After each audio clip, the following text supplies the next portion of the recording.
You hear about these mega corruptions, and they're not fictions. They are facts, they're allegations. But then, when this happens, the matter is highly politicized. Instead of the politicians leaving the institutions charged with the responsibility to deal with them, politicians take it upon themselves to rush to funeral gatherings of our communities being targeted. Kinara wa mrengo wa NASA Raila Odinga ambaye pia ni mwenyekiti wa chama cha ODM amepiga jeki kauli ya Rais Uhuru Kenyatta na kukariri kuwa wafisadi lazima wakamatwe na kupelekwa mahakamani. Raila aliyekuwa akizungumza kwenye kongamano la ugatuzi kwenye kaunti ya Kirinyaga amesema kuwa Wakenya wamelazimishwa kuwa maskini na viongozi wafisadi ambao wanafyonza mali ya umma bila kujali. Kwa mjibu wa wadadisi wa masuala ya kisiasa, kauli hii imeelekezewa naibu Rais Willian Ruto ambaye kwa siku za hivi majuzi ameonekana akipingana waziwazi na Raila Odinga kuhusiana na ubadhirifu wa pesa za umma. Estates where I lived as a child, where when a thief has stolen and anafukuzwa, mwizi huyo. Sasa ile mwizi anakimbia na anaona mtu mwingine ambaye mwoga, akiona kama mwizi anakuja anaanza kukimbia. Mwizi anasema mwizi huyo.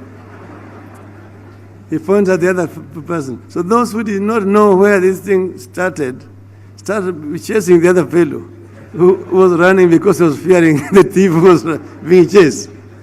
Eventually he's caught and the poor guy is punished, basically because the thief has run scot-free. So if you are talking about the theft of the dams, and figures are there, don't come and tell us that it was not 20 billion, it was only 7. Let the investigation authorities complete the investigation.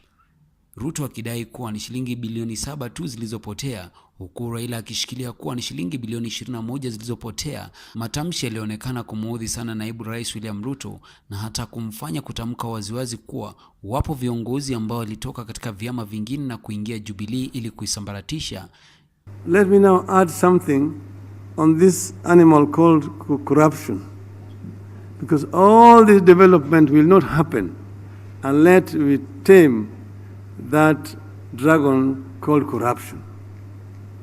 And I've said before that corruption exists virtually in all countries in the world. The difference is what is done when it is discovered. This is the only difference in regard to corruption. In places like the United States and in Europe, when it is found, the action is taken immediately against those who are involved. I'll give you examples. Last month, Egypt's transport minister, Mr. Hisham Arafat, resigned after a train crash in Cairo killed at least 25 and left 50 injured. He was not the driver of the train, but he took responsibility and resigned. Last year, Mohammed Ibrahim resigned as governor of the central bank because of concern that money raised from the sale of land by government could not be fully accounted for. Nobody said he stole the money, but it was enough that the money was lost under his watch. He took responsibility. In August 2018, Indonesia's Social Affairs Minister, Mr. Idris Marham, resigned after being named a suspect by the Corruption Eradication Commission. The minister said that his move to back down from his position was based on ethical and moral reasons. And in November last year, South Africa's Home Affairs Minister, Malusi Gigaba, submitted a resignation to President Cyril Ramaphosa after being accused of corruption. In the letter, Gigaba said, and I quote, "He has chosen to place the interests of the African National Congress, ANC, and the country above his personal interests."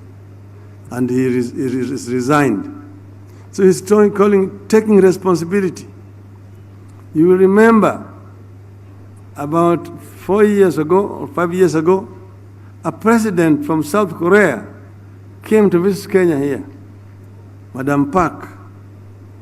When she went back to Korea, she was accused of having given favor to one of her friends. And then she was eventually impeached by Parliament. And having been impeached, she was arrested and charged and is right now serving a jail sentence of 25 years. One of the politicians I admired most in Brazil, the former President Lula, is right now in jail. And in fact, the court recently enhanced the sentence against Lula in Brazil. Last year, the Indonesians, the Malaysians, because they were sick and tired of the corruption under the former prime minister, voted Mr. Mahathir at 94 years of age to come back. And Mahathir immediately moved to action and arrested the former prime minister and his cohorts. And within 2 months, they had recovered $50 billion of money which has been lost. And that former prime minister is in jail as we are talking today.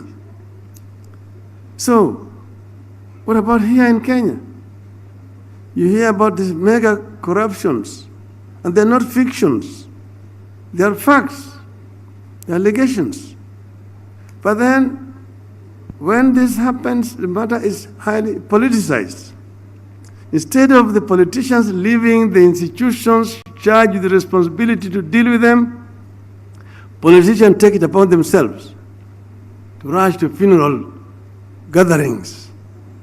Our community is being targeted. So being targeted, you're ruining the future of the children of our community, and so on and so forth.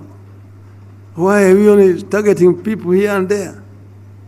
If corruption is in a particular department, you arrest those who are there.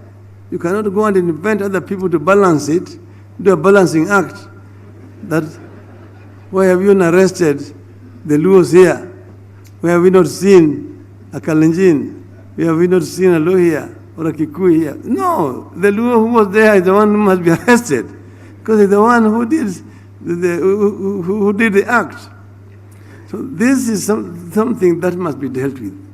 And the politicians must allow the institutions charged with the responsibility to do their work. This is overdue, and it is important. It is important that we address this issue. We allow this institution to function properly. And here, we must also look at the issue of gender. We must ensure also that women are given responsibilities that they deserve in our society. We must recognize our women because our women are capable of doing the right things. So we must give them the responsibilities. Not that this is just a woman. No. She is a Kenyan like any other Kenyan. She must be given equal opportunity like any other Kenyan. So what we are seeing today is what is common in those who live in towns, in estates, where I lived as a child, where when a thief has stolen and anafukuzwa, mwizi huyo. Sasa ile mwizi anakimbia na anaona mtu mwingine ambaye mwoga, akiona kama mwizi anakuja anaanza kukimbia, mwizi anasema mwizi huyo. He points at the other person. So those who did not know where this thing started chasing the other fellow who was running because he was fearing the thief who was being chased.